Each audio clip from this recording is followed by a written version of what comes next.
कण कण में शिव है, हर जगह शिव है। वर्तमान शिव है, भविष्य शिव है। हर हर महादेव, ओम नमः शिवाय। सभी भक्तों को श्रावण माह की हार्दिक शुभेच्छा। भावना के भूखे भोलेनाथ। किसी गांव में एक पति पत्नी रहते थे। पति का नाम गोपाल और पत्नी का नाम मोहिनी था। मोहिनी बहुत ही धार्मिक प्रवृत्ति की महिला थी। वह अपनी झोपड़ी में रोजाना भगवान शिव की पूजा पाठ करती थी। एक दिन मोहिनी ओम नमः शिवाय मंत्र का जाप कर रही थी। उसकी यह प्रार्थना कैलाश पर्वत पर बैठे भगवान शिव सुन रहे थे और माता पार्वती से कह रहे थे, देवी, ये कितनी मीठी आवाज़ है। यह मेरे अंतर मन तक पहुंचकर मुझे मंत्र मुक्त कर रही है। फिर माता पार्वती कहती है, आपने सही कहा है स्वामी। मोहिनी के इस जाप से तो मैं भी मंत्र मुक्त हो गई हूँ। भगवान शिव ने कहा, तुम्हें ज्ञात है देवी, उस झोपड़ी में मोहिनी और गोपाल रहते हैं, जो कलयुग के कठिन समय में भी धर्म का अनुसरण करके आदर्श स्थापित करेंगे, जो देखकर कलयुग के अन्य पुरुष भी प्रभावित होंगे। फिर माता पार्वती कहती है, अच्छा स्वामी, मुझे सब कुछ विस्तार से बताइए कि कौन है ये दोनों पति पत्नी और क्या है इनका परिचय। तब भगवान शिव कहते हैं, देवी, मोहिनी इस झोपड़ी में अकेली रहती है और गोपाल की प्रतीक्षा में उसे व्याकुलता हो रही है, जबकि गोपाल एक जमींदार के घर छोटा मोटा काम करता है। देखो देवी, गोपाल एक लंबे समय के बाद घर लौट रहा है। कठिन परिश्रम से प्राप्त अपनी आय को लेकर अपनी पत्नी के पास जा रहा है। उसे अपनी पत्नी उतनी ही प्रिय है जितनी कि तुम हमें प्रिय हो। फिर माता पार्वती कहती है, मैं देख रही हूँ स्वामी कि आप उनकी बहुत प्रशंसा कर रहे हैं, परंतु मैं एक बात सोच रही थी कि वे पैसों के बिना कैसे अपना जीवन व्यतीत कर रहे हैं। फिर माता पार्वती कहती है, स्वामी, आपकी आज्ञा हो तो मैं उनकी परीक्षा लेना चाहती हूँ, आप मुझे आज्ञा दीजिए। भगवान शिव ने कहा, ठीक है देवी, जैसा तुम चाहती हो वैसा ही होगा। तुम उनकी परीक्षा ले सकती हो कि उनका भरोसा मुझ पर अटल है या नहीं। फिर माता पार्वती उनकी सवारी शेर पर सवार होकर पृथ्वी लोक पर पहुंचती है और इधर गोपाल अपने घर जा रहा था तो उधर माता पार्वती एक बुढ़िया का रूप ले लेती है और शेर एक छोटी लड़की का रूप ले लेता है। और गोपाल जमींदार के घर से निकलने से पहले एक चिट्ठी अपनी पत्नी मोहिनी को लिख देता है और उसमें लिखा होता है कि मोहिनी, जब तक यह चिट्ठी तुम्हारे हाथों में होगी तब तक मैं आधे रास्ते तक पहुंच जाऊंगा। यहाँ सब कुछ ठीक चल रहा है। जमींदार जी मेरे काम से बहुत खुश हैं। उन्होंने एक खास चीज़ उपहार के तौर पर दी है।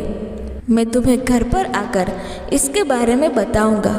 मुझे सिर्फ उपहार ही नहीं मिला बल्कि एक बड़ा पद भी मिला है। अब तुम देखना, अब यह हमारी गरीबी जल्दी ही दूर हो जाएगी। तुम्हारी बहुत याद आ रही है और ख़ास करके तुम्हारे हाथ के बने आलू के पराठे की। मैं जल्दी ही घर लौट रहा हूँ, तुम अपना ख्याल रखना। तुम्हारा गोपाल।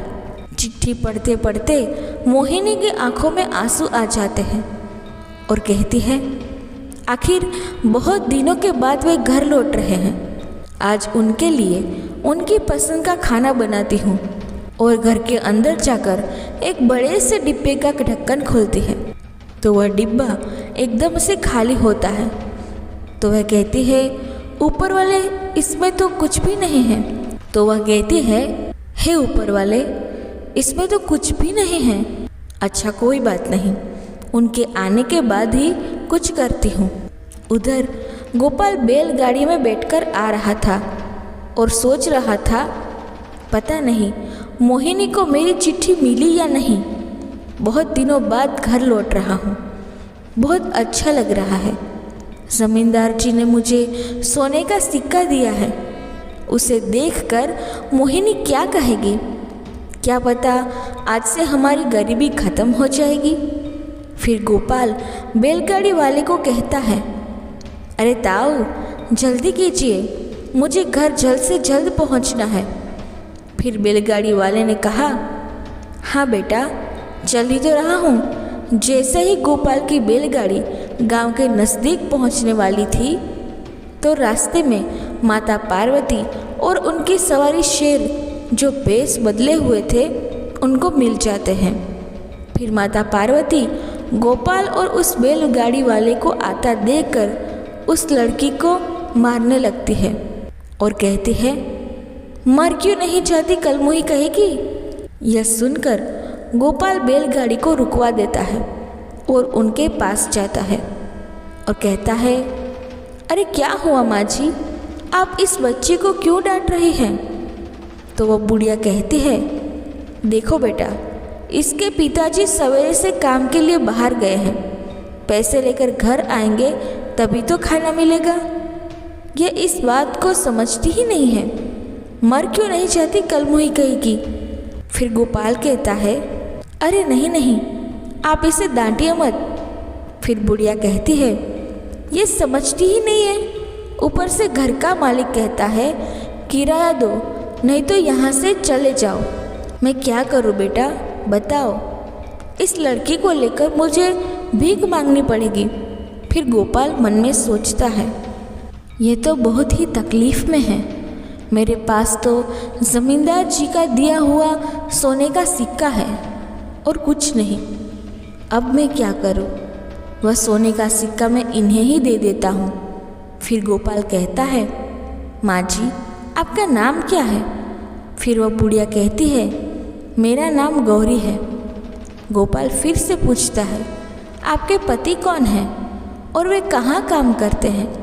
फिर वह बुढ़िया कहती है, मेरे पति का नाम भोला है और वे काम करने के लिए बहुत दूर गए हुए हैं। फिर गोपाल कहता है, अरे आप भोला भैया की पत्नी हैं, मैं तो आपको ही ढूंढ रहा था। ये लीजिए, यह भोला भैया ने आपके लिए ही भेजा है और वह मेरे साथ ही काम करते हैं। मैं आपको यह सोने का सिक्का देने आ रहा था। अच्छा हुआ जो आप यहीं पर मिल गई। इतना कहकर गोपाल ने वह सोने का सिक्का उस बुढ़िया के हाथ में थमा दिया। फिर वह बुढ़िया कहती है, तुमने तो मुझे बचा लिया और वे ठीक ठाक तो है ना? वहाँ पर सही सलामत तो है ना? फिर गोपाल कहता है, हाँ भाभी जी, वो बहुत अच्छे हैं। तो अब मैं चलूँ? फिर बुढ़िया कहती है, मेरा आशीर्वाद तुम्हारे साथ है। फिर वह बुढ़िया और वह लड़की वहाँ से चले जाते हैं। उनके जाने के बाद गोपाल सोचता है कि मैंने तो मेरा सारा धन इन्हें दे दिया। अब मैं मोहिनी को क्या कहूँगा? इस धन से मेरे घर की हालत थोड़ी सुधर जाती। यह आपकी कैसी लीला है भगवान। फिर माता पार्वती कैलाश पर्वत पर पहुँच जाते हैं तो भगवान शिव कहते हैं, देवी, तुम्हारे बिना मुझे यह कैलाश पर्वत सुना सुना लगता है। फिर माता पार्वती अपने आसन पर विराजमान हो जाते हैं। फिर भगवान शिव माता पार्वती से पूछते हैं, कहिए देवी, जो कुछ मैंने कहा था क्या वह सत्य साबित हुआ कि नहीं?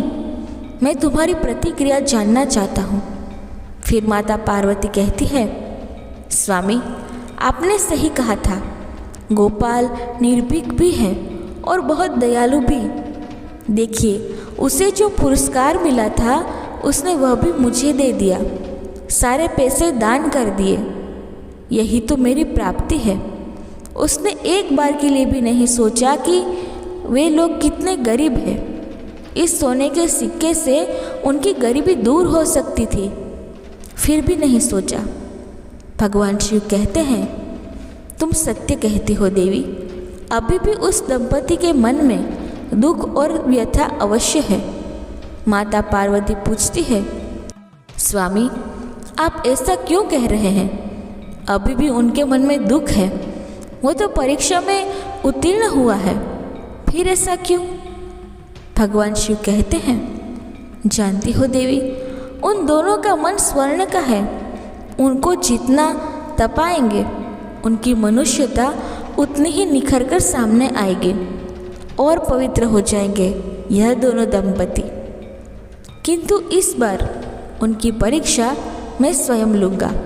यदि वे मेरे द्वारा ली हुई परीक्षा में उत्तीर्ण हो जाते हैं तो इस असत्य के संसार में सदा सदा के लिए सत्यता की स्थापना हो जाएगी।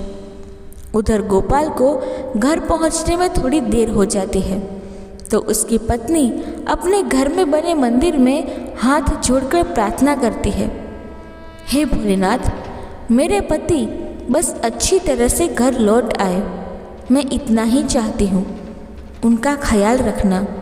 तभी घर के बाहर से आवाज़ आती है, मोहिनी, मोहिनी दरवाज़ा खोलो, मैं आ गया हूँ। फिर मोहिनी कहती है, ऊपर वाले, सचमुच आप हमारे सहायक हैं।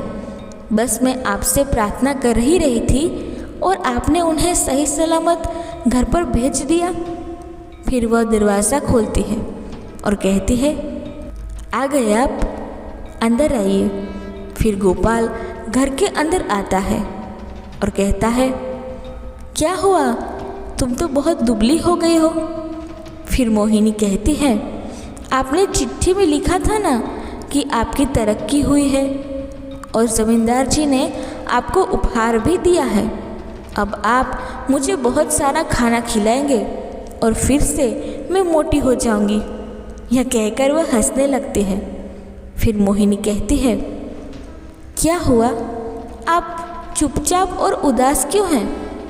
गोपाल कहता है, अब मैं तुम्हें क्या बताऊं, मैं सब कुछ लेकर घर आ रहा था, लेकिन गांव के बाहर एक बुढ़िया और एक छोटी सी लड़की मिल गई। उनकी हालत हमारे से कई गुना ज़्यादा खराब थी, इसीलिए वह उपहार और सारे पैसे मैंने उनको दे दिए। मोहिनी ने कहा, इसमें उदास होने वाली क्या बात है? गोपाल ने कहा, मैं इतना गरीब हूँ कि मैं तुम्हें 2 वक्त का खाना भी नहीं खिला सकता। मोहिनी कहती है, मैं यहाँ पर बहुत अच्छे से रह रही हूँ और वैसे भी अच्छे खाने पीने से ज़्यादा कीमती है आपका मन। आप बहुत दयालु हैं, सच कह रही हूँ, मुझे इसके अलावा और कुछ नहीं चाहिए। गोपाल कहता है, मैं तो घर खाली हाथ आया हूँ। मोहिनी ने कहा, आप जो दान करके आए हैं उसके लिए आप दुखी मत होइए, सच कह रहे हूँ, आप पर मुझे गर्व है, आपने बहुत अच्छा काम किया है। गोपाल कहता है, लेकिन अब मैं क्या करूं, घर का खर्च कैसे चलाऊं? तो गायत्री ने कहा, आप एक काम कीजिए, सामने वाली ज़मीन खाली पड़ी है, वहाँ पर खेती कर लीजिए। गोपाल कहता है, तुम ठीक कह रही हो मोहिनी, अब मैं खेतीबाड़ी करूँगा। अगर हमारा मन साफ है तो ऊपर वाला हमारी ज़रूर सुनेगा। मोहिनी कहती है, चलो आज खाने का बंदोबस्त हो जाएगा, मैं पड़ोसन से लेकर आई हूँ, आप बिल्कुल चिंता मत कीजिए। फिर अगले दिन गोपाल सामने वाली ज़मीन को फावड़े से खोदने लगता है और उस ज़मीन को खोदकर खेती योग्य बना देता है और उसमें गेहूं की खेती करता है और गेहूं की फसल अच्छे से उग जाती है और बड़ी भी हो जाती है। बस अब उसमें धान आने वाला होता है। यह देखकर गोपाल और उसकी पत्नी बहुत खुश होते हैं और मोहिनी कहती है, आप देखिए अब सब कुछ ठीक हो जाएगा। तभी अचानक एक दिन मूसलाधार बारिश आती है और उसके साथ ज़ोरदार तूफान भी आता है। फिर गोपाल और उसकी पत्नी उठकर अपने घर से बाहर निकलकर अपनी फसल को देखने जाते हैं तो पीछे से उनकी झोपड़ी भी उड़ जाती है और देखते ही देखते बाढ़ जैसी स्थिति उत्पन्न हो जाती है। उनका पूरा खेत पानी में डूब जाता है और घर भी डूब जाता है। उनके घर में मंदिर में रखा हुआ कलश बहकर बाहर आता है तो उसकी पत्नी उसे उठाकर रोने लगती है। फिर अगली सुबह जब पानी उतर जाता है तब वह अपने खेत में जाकर देखते हैं तो पूरी फसल बर्बाद हो चुकी थी। घर पूरा पानी में डूबकर टूट गया था। फिर गोपाल कहता है, हे भगवान, तुम किस जन्म की परीक्षा ले रहे हो? अब हम क्या करेंगे? यह कहकर गोपाल फूट फूट कर रोने लगता है। मोहिनी कहती है, बस कीजिए, आप रोइए मत, ऊपर वाला हमारी परीक्षा ले रहा है। आप देखिए, सब कुछ पहले की तरह ठीक ठाक हो जाएगा। उधर माता पार्वती भगवान शिव से कहती है, स्वामी, आप उन पर दया कीजिए और उनकी और परीक्षा मत लीजिए। वे लोग बहुत गरीब हैं, मैं उनका और कष्ट नहीं देख सकती। भगवान शिव कहते हैं, स्वयं का धर्म और कर्म यही उनके सपनों को साकार करता है। इसके लिए और कुछ नहीं चाहिए। बात को समझो देवी, चारों तरफ अंधकार छाया हुआ है। इस अंधकार की भूख से ही सूर्य का उदय होता है। और इधर गोपाल और उसकी पत्नी एक शिव मंदिर के बाहर बैठ जाते हैं और गोपाल अपने मन में कहता है, हे भोलेनाथ, क्या पाप किया था मैंने जो आप हमें इतने कष्ट दे रहे हैं? मैं मोहिनी को और गरीबी में नहीं देख सकता हूँ। हे भोलेनाथ, मेरी प्रार्थना सुन लो। तभी मंदिर के दूसरे छोर पर भगवान शिव प्रकट होकर एक बूढ़े आदमी का रूप लेकर आते हैं और गोपाल के सामने से गुजरते हैं और उनके सामने एक सोने का सिक्कों से भरी थैली गिराकर चले जाते हैं। फिर गोपाल आवाज़ लगाता है, अरे बाबा सुनिए, यह आपकी थैली यहाँ गिर गई है। फिर भी वो बाबा नहीं सुनते तो गोपाल उठकर उनके पीछे जाता है और उन्हें कहता है, अरे बाबा सुनिए, यहाँ आपकी थैली गिर गई है। फिर वह बूढ़े बाबा कहते हैं, बहुत उपकार किया है भाई तुमने। मेरे जीवन भर की कमाई इस थैली में रखी हुई थी। इसे लौटाकर तुमने मुझ पर बहुत बड़ा एहसान किया है, वरना ऐसे में कौन लौटाता है? गोपाल कहता है, नहीं नहीं, दूसरे का सामान लौटाना तो मनुष्य का कर्तव्य है। फिर बूढ़े बाबा कहते हैं, तुम बहुत ही सच्चे इंसान हो, वरना इस दुनिया में बस झूठे लोग ही व्याप्त हैं। उन सब के बीच तुम बहुत बड़ा उदाहरण बनोगे। बेटा, तुम्हें देखकर लगता है कि तुम बहुत गरीबी में जी रहे हो, फिर भी तुम्हारे मन में लोभ लालच नहीं आया। यह बहुत बड़ी बात है। देखना, इस सत्य का फल तुम्हें अवश्य मिलेगा। यह मेरा आशीर्वाद है। अब मैं चलता हूँ। फिर गोपाल और उसकी पत्नी अपनी टूटी हुई झोपड़ी में वापस चले जाते हैं। रात के समय मोहिनी गोपाल को एक गिलास पानी देती है और कहती है, ये लीजिए, आज भी पानी पीकर ही सोना पड़ेगा, ऐसे तो बुखार आ जाएगा। ऊपर से घर की छत भी नहीं है। फिर गोपाल रोते हुए कहता है, हे भोलेनाथ, मुझे माफ़ कर दो, मैं और नहीं सह सकता यह सब। अब मेरे अंदर सहन शक्ति नहीं रही। तभी उनके घर के बाहर जोरदार प्रकाश प्रकट होता है। गोपाल और उसकी पत्नी घर के बाहर जाते हैं तो वे देखते हैं कि वही बुढ़िया और बच्ची और वही बूढ़े बाबा तीनों एक साथ दिखाई देते हैं और थोड़ी ही देर में वे तीनों भगवान शिव, माता पार्वती और शेर के रूप में परिवर्तित हो जाते हैं। गोपाल कहता है, मोहिनी, कहीं मैं सपना तो नहीं देख रहा हूँ? भगवान शिव और माता पार्वती हमारे सामने खड़े हैं।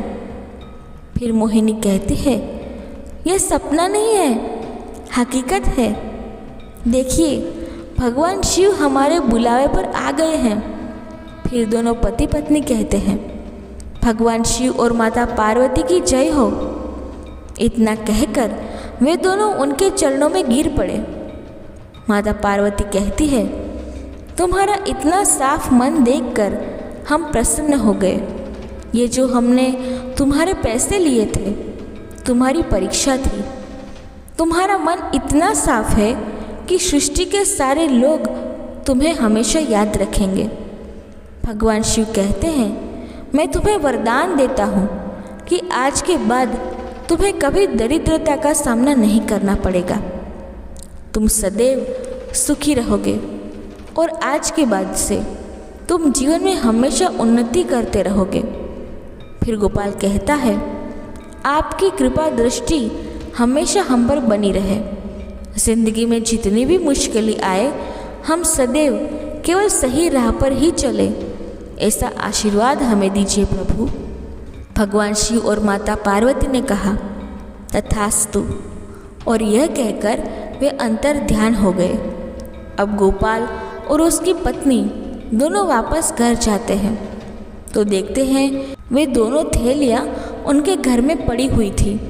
एक थैली तो वह थी जो गोपाल को जमींदार ने दी थी और दूसरी थैली वह थी जो उस बूढ़े बाबा की सोने की सिक्कों से भरी हुई थी। अब उस धन से वे दोनों पति पत्नी हंसी खुशी रहने लगे और उनका गुजारा भी अच्छे से होने लगता है। दोस्तों, अगर कथा कहते वक्त मुझसे कोई भूल हो गई हो तो मैं क्षमा चाहती हूँ और आशा करती हूँ कि आपको ये कथा पसंद आई होगी।